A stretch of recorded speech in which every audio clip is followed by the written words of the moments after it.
रंभा पंदरा साहिर ऑटो चालक अशोक कुमार सेनापति सबुदिन परी ऑटो नहीं भड़ारे जाए। गत 20 तारिख में पाननुआगाँ पाखरे एक यात्रीवाही कार द्रुत गति रे आसी पछपटू ऑटो को धक्का देवा फल दुहे तलकू खसी एक गछरे पिटी होई ऑटोटी चूरमार हो जाइथिला।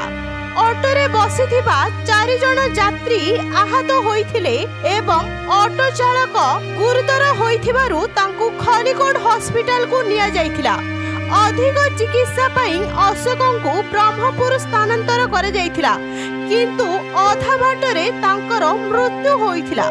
अशोकंक 10 दिन छत्रपुर विधायक कृष्णचंद्र नायक आसी मृतकंक परिवारंक सह मिसी तांको दुखरे भागीदार होई बीडीओंकु किछि अर्थ देबा पई परामर्श देइथिले। बीडीओंक अनुपस्थिति हेतु अतिरिक्त निर्वाही जंत्री सुशील कुमार पंडा और सहकर्मी अशोकंक धर्मपत्नी पूजा परिडांकु नगद 30,000 टंका प्रदान करिथिले।